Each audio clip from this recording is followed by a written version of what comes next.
Radio TLA, le 19e. Bonsoir, nous sommes le vendredi 12 mars et vous écoutez le 19h de Radio TLA. Dans cette émission aujourd'hui, nous recevrons des femmes, artistes, journalistes, militantes, spectatrices qui luttent en faveur de l'égalité homme-femme dans la culture ou encore l'acceptation de soi. Ce sont nos invités aujourd'hui, Barbara Butch, DJ et militante, Lorraine Bastide, journaliste, animatrice radio et militante en faveur de l'égalité homme-femme dans les médias, Lisa Guez, metteuse en scène. Nous ferons le point avec Aline César, directrice artistique de la compagnie Asphalt, copilote du groupe Égalité Diversité du Syndéac, et sur le territoire nous irons écouter les clameuses. Mais avant cela, grosse mobilisation du monde des arts et de la culture, on en parle de suite avec Clémence pour l'actu de la semaine. C'est le 19h et c'est parti. Radio TLA. Bonjour Clémence. Bonjour Clément. Clémence, beaucoup d'actualités cette semaine au TLA, mais aussi dans le secteur culturel. Vous avez été très nombreux et nombreuses la semaine dernière à suivre notre émission Rebranchons la culture. Nous tenions à vous remercier pour votre soutien et les nombreux messages que vous nous avez envoyés. Nous avons d'ailleurs reçu d'autres messages, trop tard pour les intégrer à l'émission de la semaine dernière, mais nous tenions à les partager aujourd'hui, Clémence. Oui, et c'est le cas notamment avec l'association Les Petits Pioufs, basée au centre-ville de Tremblay, qui nous a laissé un gentil message. Bonjour à tous, je m'appelle Naïssa, je suis la secrétaire de l'association Les Petits Pioufs sur Tremblay en France. J'atteste mon soutien quant à la réouverture du théâtre Louis Aragon. C'est vrai qu'on trouve regrettable en fait d'avoir un accès partiel à la culture, bien que nous puissions totalement comprendre les raisons de cette restriction. On lutte quotidiennement pour retrouver un semblant de vie citoyenne. Et puis voilà, on relate de nombreuses demandes quant à vos programmes annuels, et on souhaite la réouverture pour pallier à plusieurs problématiques comme l'isolement par exemple. C'est vrai que ça fait un grand vide et voilà, nous espérons que notre demande présente en effet les conditions nécessaires pour ce faire. Et puis s'il faut une attestation, un témoignage, plusieurs témoignages des habitants de la ville ou quoi, à l'écrit, il y a aucun souci.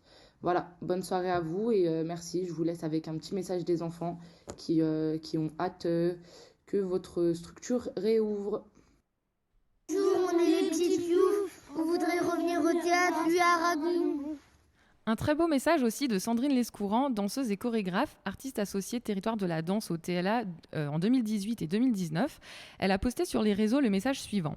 Réouvrir, c'est possible. Est-ce qu'il n'est pas essentiel de prendre soin de sa santé mentale, de nous remettre en mouvement, de prendre soin des rapports humains ?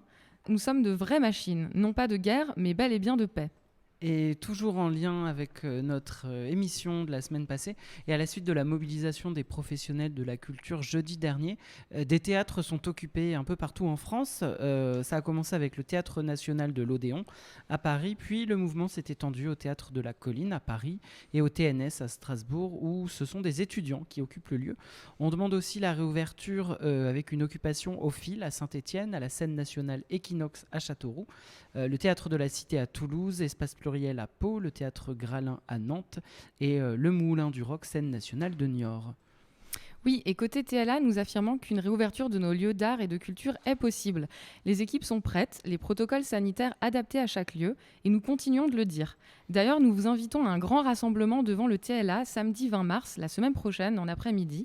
Nous vous proposons toutes et toutes de nous retrouver sur le parvis. Artistes, partenaires, mais aussi vous, spectatrices et spectateurs, rejoignez-nous, mobilisez-vous avec nous. On vous donne tous les détails sur nos réseaux dans le week-end et la semaine prochaine. Et oui, des rassemblements partout en France. Nous serons solidaires et présents, notamment auprès des acteurs de la Beauté du Geste en Seine-Saint-Denis, la MC93 à Bobigny, le CND à Pantin, la Commune à Aubervilliers, le TGP à Saint-Denis, le Nouveau Théâtre de Montreuil, l'espace 1789 à Saint-Ouen et le Théâtre Louis Aragon.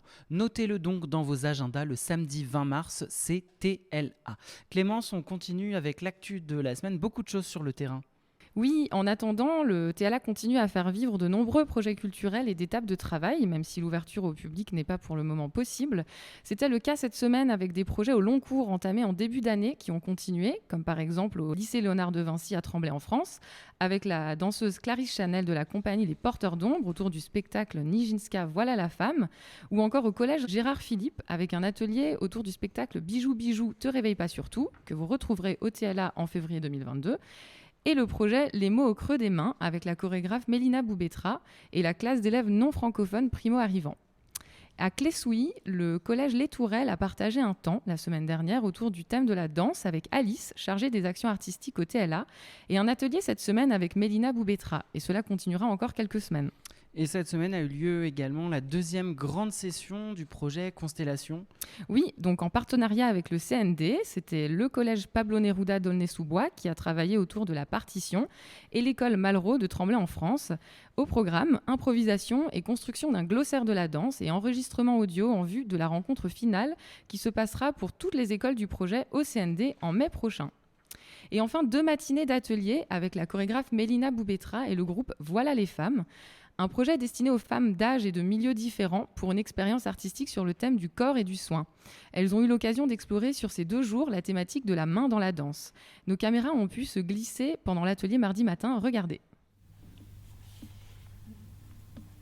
Ça vous fait penser à quelque chose, ça, en particulier ou pas? Au visage, partout, je crois. À la peur? À la peur. Caché? Moi, je viens de ça, c'était par rapport à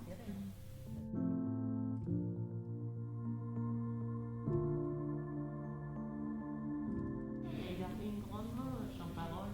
On fait ça sans parole et puis on est, enfin, je sais pas, moi je me dis quand j'essaie de rassurer quelqu'un, je me rends compte que j'ai l'impression que ma main elle peut être énorme et qu'elle peut prendre tout le dos de la personne. Attends, ah oui, mais c'est ok, alors du coup on reprend.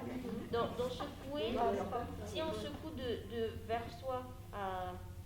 On repousse, on éloigne. On éloigne, ok.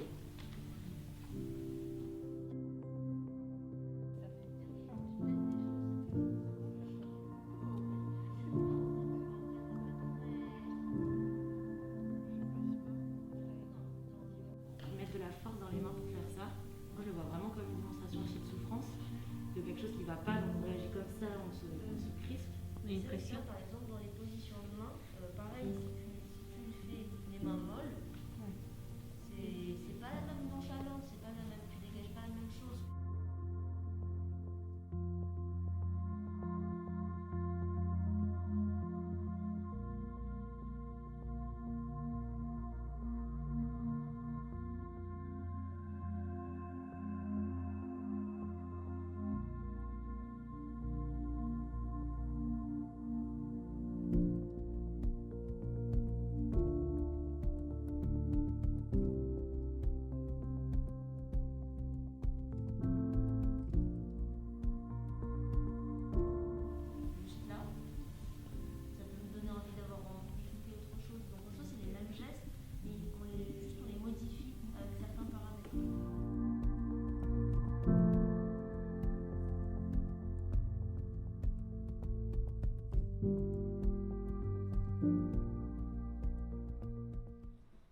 Merci Clémence. Merci Clément. Et on retrouve tout de suite notre première invitée. Bonjour Aline César. Bonjour.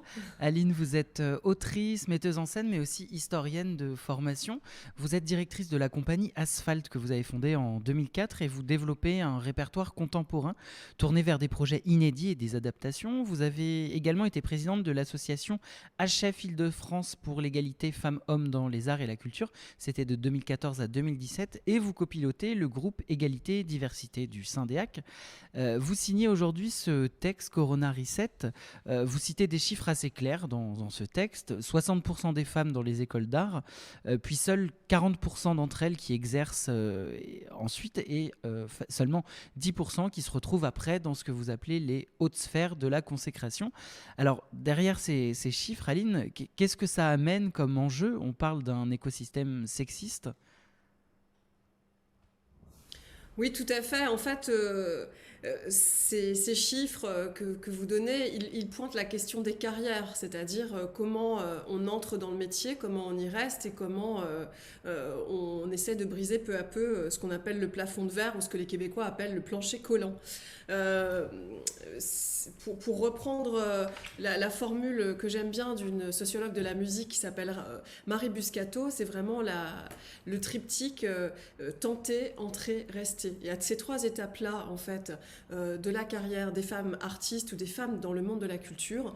Eh bien, il y a des freins invisibles et un certain nombre de discriminations qui font que les femmes, effectivement, s'évaporent, ce qu'on appelle l'évaporation, c'est-à-dire la disparition progressive et lente, mais fatidique du métier, qui fait que effectivement entre les 60%, même 61% dans les derniers chiffres de femmes dans les écoles supérieures d'art et les 10% qui vont arriver dans les sphères de la consécration, c'est-à-dire qui vont être primées, qui vont avoir une autorité nationale, il s'est passé donc de multiples étapes au cours desquelles elles disparaissent. Aujourd'hui encore, le panorama, il est très très loin d'être satisfaisant. On se rappelle qu'il y a 15 ans, Reine Pratt avait tiré la sonnette d'alarme en publiant un premier rapport qui avait fait grand bruit dans le monde de la culture. Mais aujourd'hui, c'est pas beaucoup plus glorieux. 72% des spectacles qui sont programmés dans le réseau labellisé sont des spectacles créés par des hommes. Dans les festivals de musique actuels, seuls 14% des groupes sont des groupes féminins. Et alors, si je regarde la question des moyens de production, eh bien, là, les différences sont fondamentales. Les femmes touchent seulement 28%, toutes aides confondues, de toutes les aides publiques.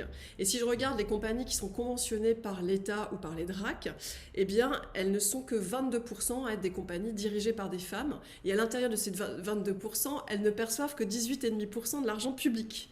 Et alors, l'écrémage se fait aussi bien au niveau du seuil d'entrée, puisqu'il y a très peu de femmes qui réussissent à avoir ces conventionnements, hein, on est 22%, mais aussi dans le haut du panier, puisque les conventionnements de plus de 100 000 euros ne concernent que 13 équipes féminines. Il y a plus de 150 000 euros, il n'y a plus aucune femme. Donc on voit bien là qu'il y a entre l'entrée dans l'école et puis le moment de la confirmation dans le métier qui va se traduire par l'octroi de moyens, par la possibilité d'exercer son métier, d'avoir accès à des plateaux, à des moyens de production, et bien là il y a déjà un grand écart et ça va se traduire ensuite à la fois dans la question de la consécration artistique. De 2010 à 2018, aucune femme primée pour la meilleure mise en scène au Molière. Au Festival de Cannes, depuis 1970, une seule femme Palme d'Or. Depuis 2010, aucune femme réalisatrice primée au César. Enfin, je pourrais multiplier les exemples, malheureusement. Pareil pour les victoires de la musique du meilleur album. Depuis 1985, seulement 11% de femmes. Donc voilà, tous les chiffres de toute façon sont toujours généralement en dessous de 30%. Et nous indique qu'effectivement, cet inégal accès aux moyens de production, cette inégale confiance qu'on va accorder aux projets de femmes, aussi bien au démarrage, ce qu'on appelle la période de l'émergence, que dans le moment de la confirmation professionnelle, eh bien, tout ça va arriver au fait que voilà, on a une consécration artistique moindre pour les femmes, et aussi, autre revers de la médaille, un inégal accès aux nominations, la question de la nomination, la direction des lieux labellisés, c'est aussi l'autre partie émergée de l'iceberg. Et là aussi, vous me parliez d'écosystèmes sexistes, en effet, on a vraiment un machisme d'État très très flagrant. Si j'en crois simplement, voilà, aujourd'hui par exemple dans les centres dramatiques nationaux, seulement 27% sont dirigés par des femmes, et 33% des établissements publics culturels en France sont dirigés par des femmes. Depuis juillet 2020, pour le coup, parce qu'on parle toujours du monde d'avant et du monde d'après, le monde d'après, il est pire que le monde d'avant. Depuis juillet 2020, il y a une nette régression, puisque sur 19 nominations, toujours dans le réseau des lieux labellisés, eh bien, il y a eu 13 nominations d'hommes et 6 femmes. Et depuis janvier 21, la tendance là devient carrément catastrophique, puisque depuis 3 mois, 7 nominations, 7 hommes, aucune femme.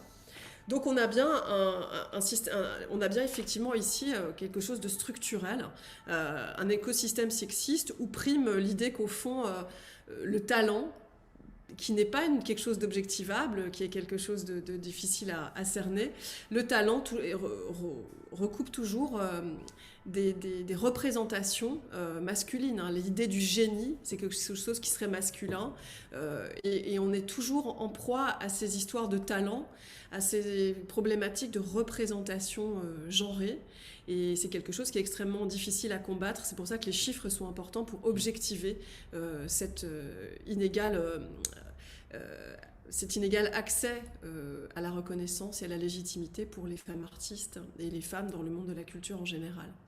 Ouais, les chiffres sont importants et pour le coup ils sont assez affolants des chiffres que vous nous donnez. Alors justement vous copilotez au Syndéac le groupe Égalité Diversité et vous animez aussi le réseau Astrea qui est un réseau de femmes engagées sur ce sujet. Que pouvez-vous nous dire des préconisations de ce groupe et de ce réseau ?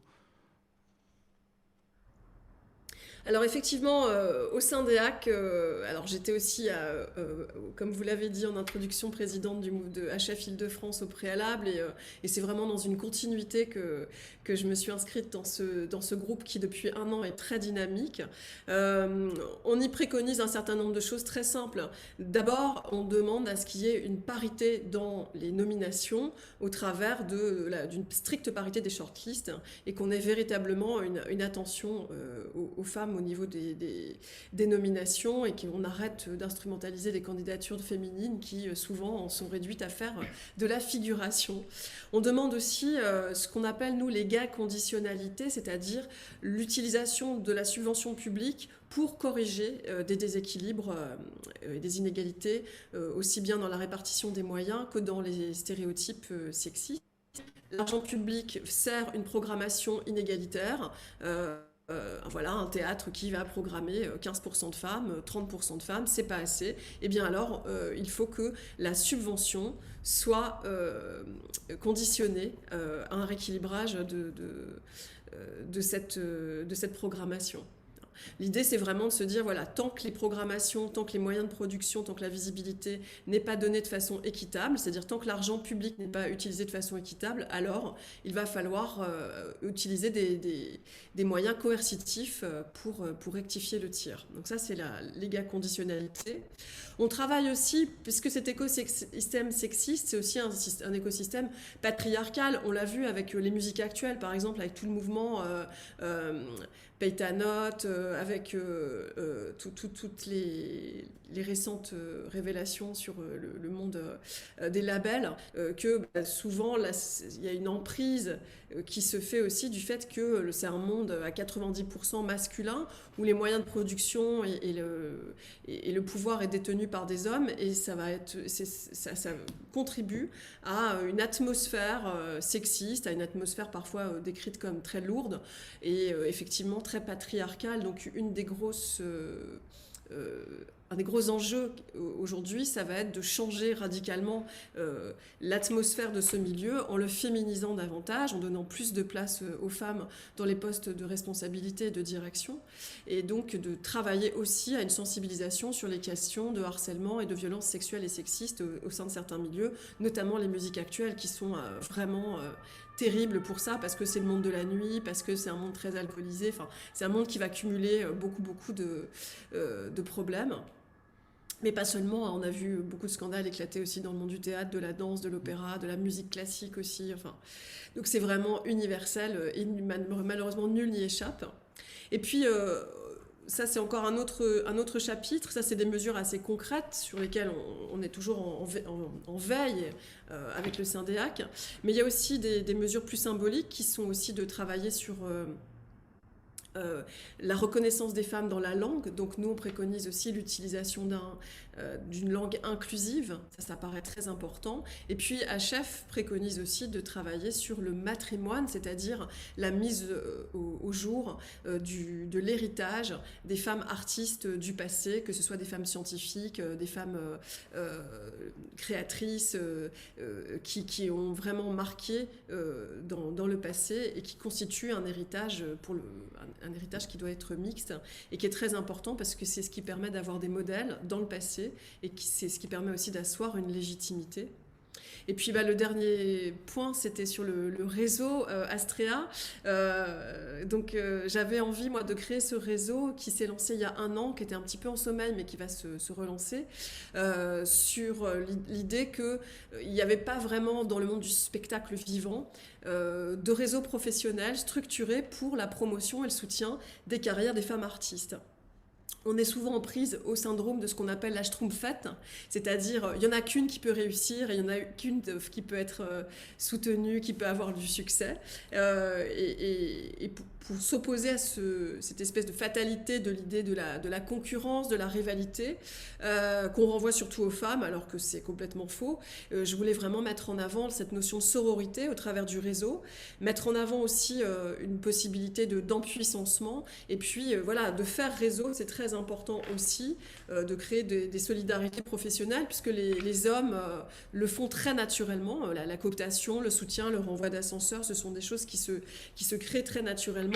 Pour les femmes, c'est plus compliqué, c'est pas du tout naturel, et donc ça me paraissait important de disposer d'un réseau qui puisse à la fois faire du coaching, faire ce qu'on appelle du réseautage, faire réseau, et puis organiser aussi du mentorat. Donc ça, c'est quelque chose de très important. Et donc ce nom d'Astrea, qui est à la fois une constellation, mais aussi le nom de plume et le nom d'espionne de la première femme à vivre de sa plume en Angleterre, qui est Aphra Behn. Parlons-en. Vous parliez de femmes du passé. Vous, dans votre travail d'autrice, vous êtes en ce moment sur ce travail Aphra Behn, Punk and Poetess. C'est le nom d'un récit poétique que vous adaptez sur scène.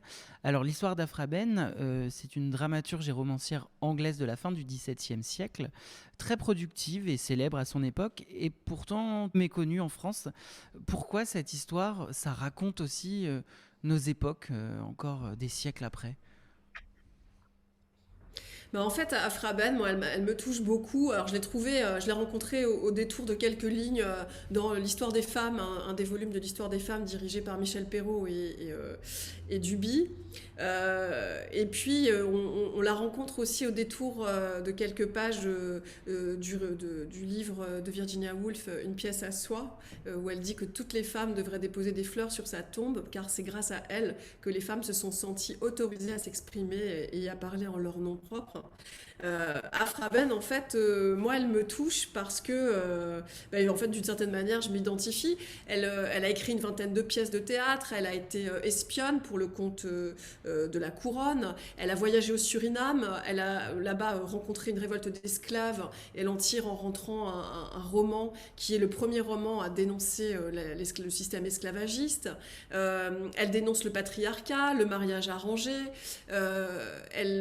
Toute sa vie, elle se bat pour que les femmes, au même titre que les hommes, puissent être reconnues, avoir leur place dans le monde. Et elle, son obsession, c'est vraiment ça, c'est de dire je veux être comme une artiste à part entière, pas juste parce que je suis une sorte d'exception et de curiosité en tant que femme, mais parce que je suis une vraie écrivaine. Et ça, c'est ça, son désir. C'était aussi son obsession de vivre de sa plume, parce que toute sa vie, elle a couru après l'argent, vous a demandé des avances aux éditeurs, fait appel au mécénat de ses protecteurs, etc. Mais elle a aussi eu beaucoup de succès, puisque tout le temps, elle a réussi à remplir les théâtres et à être restée suffisamment à l'affiche pour toucher ce qu'on appelle la recette du 3e soir. La 3e soirée, c'est ce qui revenait à l'auteur ou à l'autrice de la pièce. Et puis son obsession, outre celle de la reconnaissance qu'elle a eue de son vivant, parce qu'elle était vraiment adulée et en même temps critiquée, son autre obsession, c'était de passer à la postérité. Or, après sa mort en 1689, elle va être encore rééditée pendant un siècle. Son roman Orunoko sur l'esclavage va être traduit en France, réédité 7 fois, même pris en exemple par les abolitionnistes français. Et puis, elle va tomber dans l'oubli, aussi bien en Angleterre qu'en France. En France, où en plus elle souffre du fait qu'il y a très peu de traductions. Et elle va subir une sorte d'éclipse de 3 siècles jusqu'à ce que les féministes américaines et anglaises, dans les années 60-70, commencent à la réhabiliter, à faire tout un travail de recherche. Et c'est vrai que dans un de ses poèmes, elle dit, elle demande qu'on accorde à ses vers l'immortalité. Donc c'était vraiment ce désir de postérité et de reconnaissance qui l'a animé. Et donc bien évidemment, je ne peux que m'identifier à cette artiste, à cette autrice, qui en même temps a un peu défrayé la chronique, à tel point qu'effectivement, il y a un de ses contemporains qui lui adresse un libelle critique qui dit For punk and poetess agree so pat, you cannot well be this and not be that. Et punk, à ce moment-là, veut dire pute en argot. Et donc ça veut dire, voilà, vous ne pouvez pas être à la fois... forcément, l'idée d'être une femme publique, sur la scène publique, c'était aussi l'idée d'être prostituée. Et donc l'idée, c'était aussi de retourner cette insulte en revendication, avec cette double idée du mot punk, qui est une affirmation d'une idée émancipatrice et un peu rebelle. Voilà, c'est d'où le titre que j'ai choisi pour ce récit. Effectivement, c'est un livre qui est paru à la rentrée aux éditions Supernova, et c'est aussi un audiobook qu'on a enregistré, un spectacle, et puis j'ai fait aussi toute une trilogie sur Afraben. On a bientôt un spectacle à l'Échangeur à Bagnolet sur l'adaptation de son roman Orunoko. Super, et on a hâte de pouvoir voir ce travail. Merci beaucoup Aline César d'avoir répondu à nos questions. On retrouve l'intégralité. Merci. On retrouve l'intégralité de votre texte Corona Reset dans la description de cette émission, et on peut suivre l'actualité de votre compagnie sur le site internet compagnieasphalt.com. Il y a quelques jours, Vincent accueillait au micro de Radio TLA Lorraine Bastide et Lisa Guez. On écoute. Bonjour Lorraine Bastide. Bonjour. Bonjour, vous êtes journaliste, autrice du livre Présente, c'est chez Alary Éditions. Vous avez aussi créé ce podcast qui est l'un des plus écoutés en France. Ça s'appelle La Poudre. Si on a souhaité vous inviter aujourd'hui, c'est parce que votre travail, il est axé sur le combat que vous menez pour l'égalité femmes-hommes. Et plus spécifiquement, dans ce livre, vous parlez de la femme et de la présence de la femme dans l'espace public, dans les médias, dans les représentations. On va en parler ensemble maintenant. Lorraine Bastide, parmi tous les combats qu'il faut mener, que vous voyez à votre endroit devoir mener aujourd'hui, lequel vous semble le plus important et peut-être le plus urgent? Est-ce que ça va être l'espace public, les médias, les institutions, la politique? Mais alors, c'est assez difficile de démêler tout ça. C'est toujours difficile de hiérarchiser l'importance des différentes luttes qu'il y a au sein du mouvement féministe. Enfin, tout est grave, tout est urgent. Néanmoins, il y a un mot que j'aime bien employer qui permet de recouvrir en fait toutes ces réalités-là. C'est le mot silenciation. Qui va avec aussi l'invisibilisation, et il me semble en fait qu'on peut expliquer la plupart des discriminations et des violences que subissent les femmes et les personnes sexisées dans la société aujourd'hui par ces deux phénomènes. C'est parce qu'on entend si peu les femmes, c'est parce qu'on voit si peu les femmes que leurs revendications sont mal entendues, mal comprises, qu'on remet en question leurs paroles quand elles témoignent. Et donc, moi, dans le livre Présente, j'axe vraiment tout autour de cette idée-là. Et donc, effectivement, le combat des médias est celui dont je me suis, disons, le plus emparée à titre personnel, avec mon podcast La Poudre, mais avec d'autres projets que j'ai pu développer.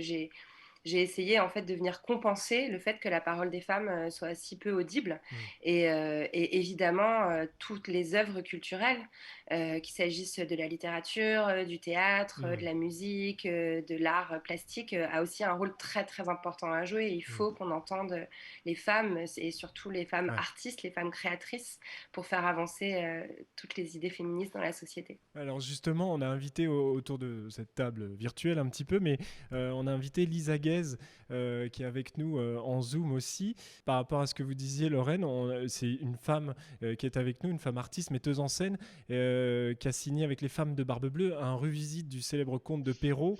Dans ce spectacle, vous avez remporté le prix du jury du festival Impatience, festival de théâtre émergent. C'est une écriture collective dans laquelle ce sont les femmes qui ont pris la parole et qui sont emparées de ce récit de Perrault. Quelle est cette parole et comment le spectacle a-t-il été construit autour de ça, Lisa? J'ai été assez marquée par ce que vient de dire Lorraine Bastide, parce que justement, moi, ce qui m'avait marqué dans le conte de Perrault, c'était l'existence de ces nombreuses femmes assassinées dont on ne savait absolument rien. C'est-à-dire que quand on lit le conte, on ouvre la porte la jeune femme ouvre la porte et découvre plusieurs femmes assassinées et on ne sait pas du tout quel a été le parcours, la trajectoire de ces femmes. Elles n'ont pas de récit. Et en fait, dans ce spectacle, en revisitant le conte de Perrault, mais aussi en revisitant, en se reposant des questions avec les comédiennes, avec la dramaturge, etc., sur nos vies de femmes, on a voulu aussi ouvrir des paroles, potentiellement des paroles oubliées. Parce que oui, c'est un point aveugle, un point obscur du conte. Toutes ces femmes assassinées, pourquoi, dans quelle situation, etc. Lorraine Bastide, quand vous entendez ce type de travail, ce travail qu'a fait Lisa Guèze, qui se porte à la scène, dont vous parliez d'autres arts, ils sont donc valorisés et ils tendent à montrer que d'autres récits sont possibles par rapport à ce combat que vous menez. Est-ce que c'est par ces actions et comment vous voyez, vous, ces actions se construire de plus en plus aujourd'hui ? C'est-à-dire que je trouve l'initiative de Lisa hyper réjouissante et hyper importante parce que non seulement effectivement ce conte, c'est quand même un conte de féminicide. Je pense que on a quand même mis plusieurs siècles à pouvoir appliquer un mot à ce que fait Barbe Bleue. Hein. Il tue des femmes, il tue ses compagnes et malheureusement c'est quelque chose qu'on voit se produire très souvent dans la société. Et je pense que ce que font les femmes artistes beaucoup aujourd'hui, c'est justement proposer un regard sur ces contes qui ont beaucoup aussi façonné l'imaginaire. Quand on sait que ça fait plusieurs siècles que ce conte est raconté aux enfants, on se rend compte qu'il y a en fait un processus de banalisation de la violence contre les femmes qui s'accompagne, comme l'a très bien souligné Elisa, du fait qu'on ne connaisse même pas leur nom, qu'on ne connaisse même pas leur histoire. Ce sont juste des femmes assassinées.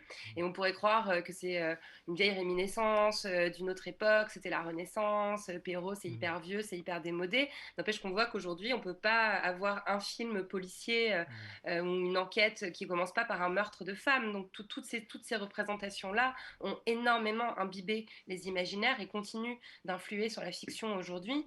Et alors il y a une solution, c'est de râler, de le dénoncer, etc. Mais il y en a une autre que je trouve très constructive, c'est de proposer d'autres récits, de créer d'autres narrations et de tenter de les substituer en fait à toutes ces mythologies. Donc ça me semble effectivement une initiative très, très politique. Et est-ce que sur ce plan-là, vous qui avez un regard depuis longtemps sur ces sujets et qui vous voyez aussi un peu plus loin par la connaissance entière et pleine de ces combats pour la place des femmes, est-ce que vous pensez que ces luttes, elles peuvent aboutir un jour à quelque chose de plus paritaire, plus égalitaire, ou est-ce que vous pensez qu'il faudra à jamais lutter encore et encore, à jamais prouver qu'il y a une présence nécessaire ? C'est une question difficile, je sais aussi. Hein. C'est très difficile, ouais. Ça dépend un peu des jours, en fait. Il y a des jours où j'ai envie de me réjouir, où j'ai l'impression que les choses avancent et que la société commence à comprendre, à avancer sur ces questions. Je vois très concrètement, par exemple, certains médias avoir pris vraiment les choses en main et appliquer des politiques volontaristes, par exemple, pour augmenter le nombre d'expertes à l'antenne ou dans leur page. Donc ça, ce sont des initiatives très concrètes qui donnent l'impression que ça avance. Et puis après, quand il y a une période, par exemple, comme la période de confinement qu'on a connue au mois de mars 2020, on se rend compte que d'un seul coup, la présence des femmes recule dans les médias. Donc dès l'instant où il y a une crise sanitaire, politique, économique, on va à nouveau recourir au vieux réflexe qui est de demander à des hommes blancs d'un certain âge de venir poser leur regard, leur expertise sur la société. Donc c'est toujours ça le combat féministe, c'est-à-dire on a l'impression que ça avance certains jours et puis d'autres on a l'impression que ça recule. Mais ce qui me donne beaucoup d'espoir, c'est que je vois énormément de jeunes femmes comme Lisa ou comme d'autres créer, inventer, proposer, et ça, des initiatives comme celle-ci, il y en a vraiment, j'ai l'impression, de plus en plus. Donc je pense que par capillarité, il y a quelque chose de vraiment profond qui est en train de se produire dans la société. Est-ce que vous avez senti cette chose, Lisa Guèze, est-ce qu'il y avait un bouger à cet endroit-là quand vous avez présenté pour les premières fois les femmes de Barbe Bleue, ou est-ce que ça a été naturel et le sujet s'est pas tellement imposé, c'est juste le spectacle qui a fait sens? Comment vous l'avez vécu, vous, cette construction du spectacle sur ces questions-là? Pour moi, le spectacle, il est parti d'une grande nécessité personnelle. C'est-à-dire que c'était un peu de l'ordre de l'inconscient, mais j'avais absolument besoin de raconter, de traverser ce qui amène une femme à ce qui peut amener une femme à entrer dans l'emploi. Absolument besoin de me poser personnellement ces questions-là. Donc, il y a eu quelque chose aussi qui a rencontré la nécessité des femmes avec lesquelles je travaillais. Quand on a commencé ce projet, quand on a commencé les recherches sur ce projet, les premières étapes, c'était juste avant que MeToo n'éclate, que le mouvement MeToo n'éclate, balance ton corps, tout ça. Et en fait, du coup, il y a eu une sorte de chose où le projet a été dans le même mouvement que ce phénomène de société de libération de la parole. Donc, c'était assez troublant, en fait. Qu'est-ce qui vient d'une histoire personnelle, qu'est-ce qui vient d'un inconscient collectif, à quel moment des nécessités personnelles rencontrent des nécessités collectives. Voilà. Et Lorraine Bastide, ma dernière question. Aujourd'hui, vous remettez avec le carreau du temple, ces conférences sur Zoom. Est-ce que vous les remettez en place, en tout cas, même à distance, etc. C'est votre actualité en ce moment. Est-ce que vous voyez petit à petit des profils différents arriver dans vos conférences ou ça peut être aussi dans les rencontres que vous faites. Comment vous voyez plus loin aussi des nouvelles aspérités pour ces combats arriver vers vous? Si la question c'est est-ce que je vois de plus en plus d'hommes s'intéresser à mon travail, c'était pas ma alors question. la marge, oui. Un peu. Non, ça pouvait être des profils de toutes sortes. Malheureusement encore trop peu. Après, ce que je peux te dire sur ces conférences au Carreau du Temple, qui constituent donc la saison 5 de La Poudre.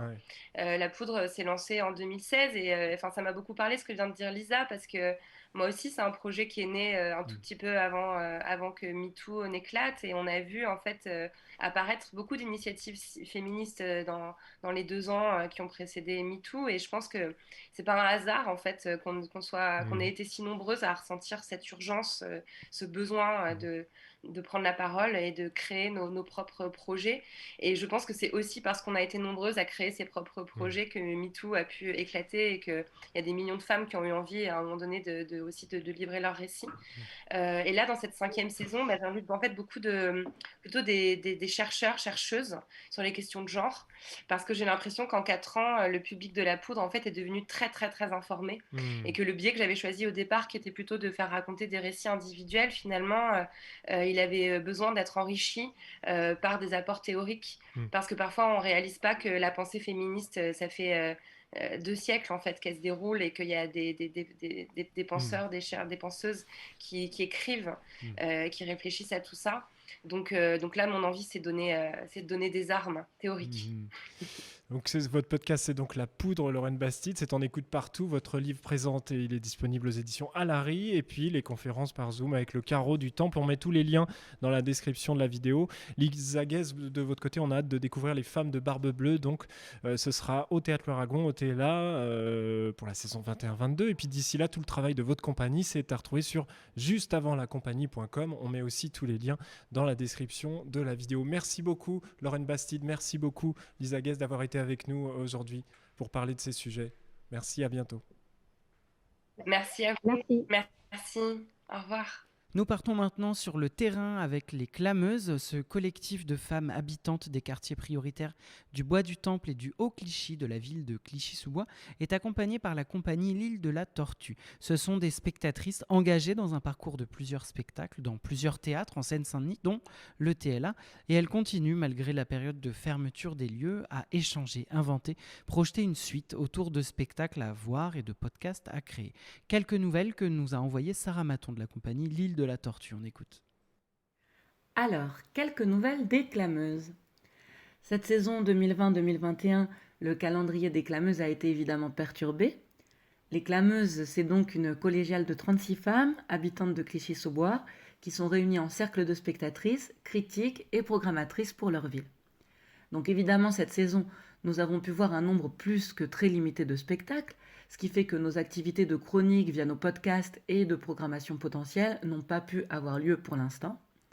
Mais les Clameuses sont toujours déterminées à faire entendre leur voix de femmes dans le secteur du spectacle vivant et sont toujours aussi curieuses et toujours aussi volontaires à faire entendre leur point de vue, le point de vue de celles qui vivent chez nous. Donc, ce qui se passe en ce moment pour les clameuses, c'est la réflexion et la création de contenu pour leur plateforme web. L'idée, c'est qu'on découvre chacune d'entre elles, un peu plus que dans les podcasts qui ont déjà été diffusés, avec un portrait photo de chacune et une petite capsule sonore de présentation.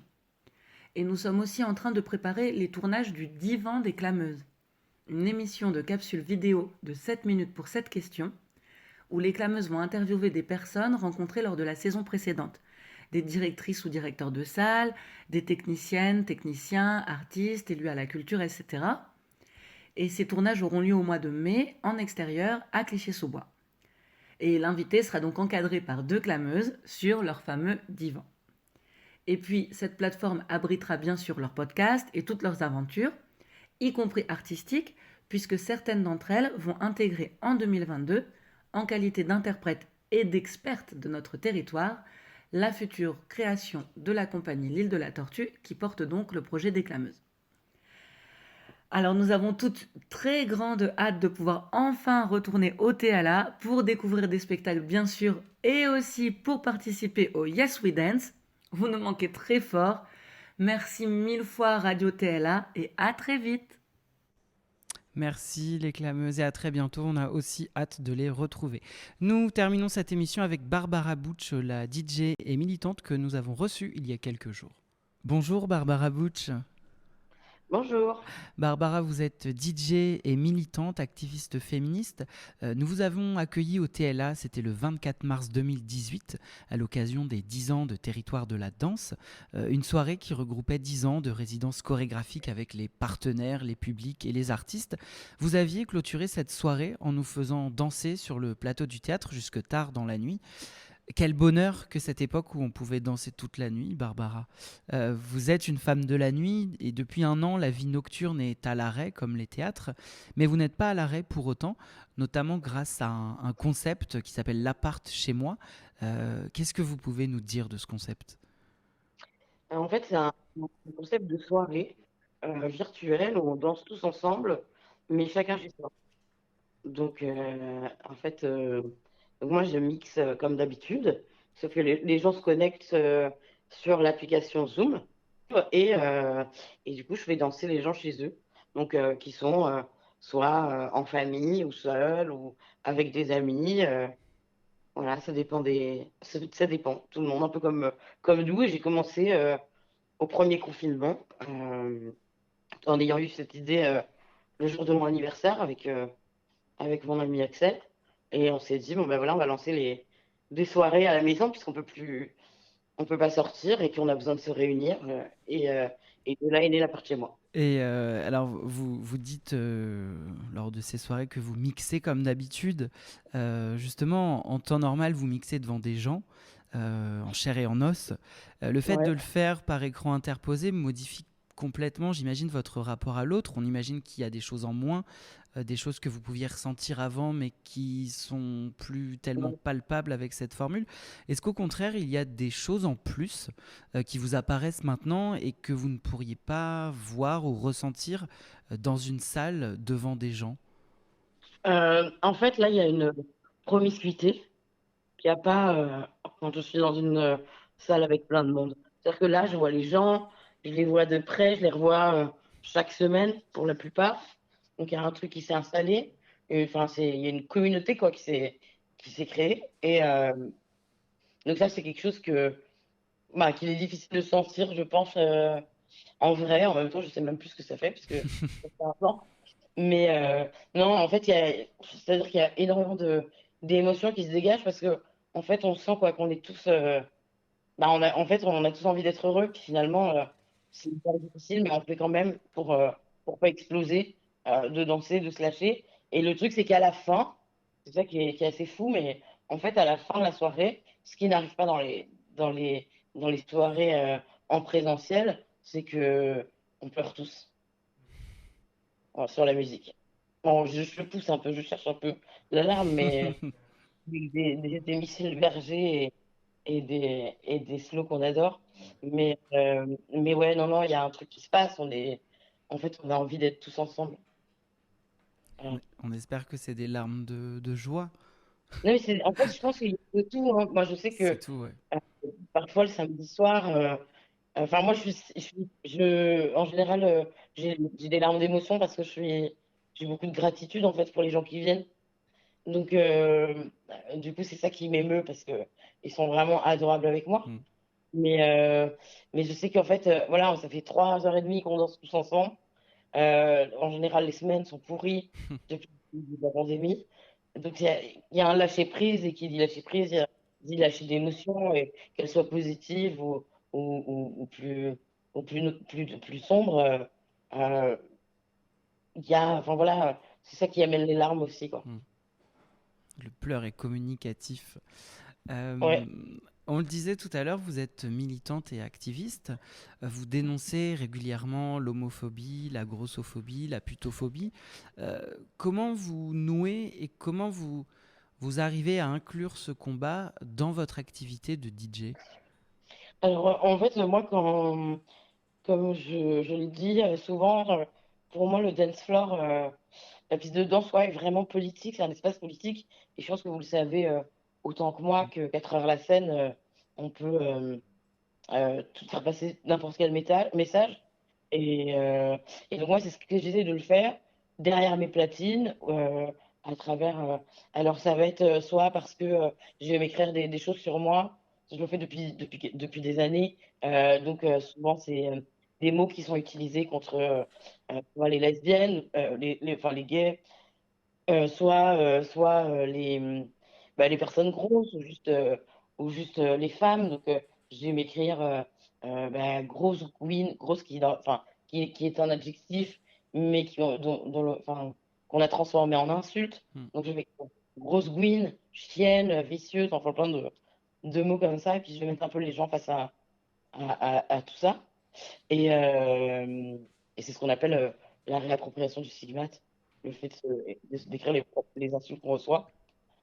Donc je vais m'en servir comme ça, ou après ça va être plus voilà, j'organise des événements au profit d'associations. En ce moment, bon, bah, c'est plus difficile. Donc là, voilà, on est sur enfin, je suis sur un projet qui est plus virtuel en attendant d'organiser cette soirée, mais où là, j'essaie de récolter des fonds pour les jeunes mineurs migrants isolés, pour l'association Les Midi du Mi. Mais en fait, voilà, ça se fait de plein de manières. De, en fait, comme moi, voilà, je suis très engagée socialement, dans plein de buts. C'est important de le partager avec les autres pour peut-être amener d'autres personnes avec moi. Et plus on est nombreux, mieux c'est. Hmm. Alors, vous parliez de ce terme du mot grosse qui devient une insulte, en effet, dans certaines bouches. Vous faites de votre corps une arme, finalement. Et dans le fait de vous montrer, vous devenez un exemple. Ça peut être pour militer, comme pour la campagne de Jean-Paul Gaultier récemment. Mais pour tout à chacun, comment c'est reçu? Est-ce que vous avez des messages de personnes que ça inspire ou que ça aide? Alors franchement, enfin, tous les messages que je reçois, en fait, aujourd'hui, et vraiment, genre, à 100%, c'est que des messages positifs. Donc, c'est que des messages de personnes, grosses ou pas grosses d'ailleurs, Mm. euh, des personnes hétérosexuelles ou homo, enfin, il y a vraiment tout, tous les styles, tous les genres, toutes les orientations sexuelles qui m'écrivent. Et en fait, ça fait du bien de voir d'autres représentations que celles qu'on nous force à regarder depuis des décennies, quoi. Mm. Donc forcément, ça inspire. Et puis aussi, voilà, c'est des choses, la visibilité de tous les corps, de toutes les minorités, euh, c'est des choses qui m'importent beaucoup et sur lesquelles je travaille depuis des années. Être comme ça, je dirais pas, c'est pas une récompense, mais avec la campagne de Gauthier, mais en tout cas reconnue, euh, et d'infiltrer ce milieu très privé de la mode et du luxe avec mon corps et avec mon âge aussi, parce que Mm. j'ai quand même 40 ans. Ben, je trouve que c'est quand même une victoire, donc forcément, euh, forcément c'est quelque chose d'important. Et moi, j'essaye d'être la personne que j'aurais aimé suivre, avoir comme rôle modèle quand j'avais 20 ans. C'est pour ça que c'est important pour moi de faire tout ça, en fait. Parce que j'ai jamais trouvé de représentation positive dans les médias ou enfin, voilà, dans la pub, enfin tout ça, ou dans le cinéma de femmes comme moi, en fait. Et je pense que ça m'aurait certainement aidé à plus m'accepter, et en tout cas plus vite. Et ça fait du bien en tout cas de voir que ça évolue dans ce sens et de voir la représentativité des corps qui changent avec des corps différents. Vraiment. Merci beaucoup Barbara Butch d'avoir répondu à nos Merci à questions. vous pour votre invitation. Merci. Et ben, on mettra De toute manière, il y a toutes les infos. Et puis les gens, faut pas qu'ils hésitent à m'écrire. Je leur répondrai toujours. Super. Bah, on mettra aussi le lien de la soirée dans la description de notre podcast pour que voilà, les gens puissent venir déguisés même. Je crois qu'il y en a pas mal qui viennent déguisés. Ouais, c'est vrai. Merci beaucoup Barbara Merci Butch. beaucoup. Merci. Au revoir. À bientôt. Au revoir. À bientôt. C'est la fin de cette émission. Nous remercions nos invités Barbara Butch, Lorraine Bastide, Lisa Guez, Aline César, ainsi que les groupes Voilà les femmes et Les Clameuses. Merci également à Clémence Vincent et l'ensemble de l'équipe du TLA qui a participé à la réalisation de cette émission. On vous en parlait tout à l'heure, nous vous invitons à nous rejoindre sur le parvis du théâtre la semaine prochaine, le samedi 20 mars. Un rassemblement pour demander la réouverture des lieux culturels. Alors, artistes, partenaires, spectatrices et spectateurs, rejoignez-nous. On vous donne plus de détails très prochainement sur nos réseaux. Merci d'avance pour votre soutien et à très bientôt.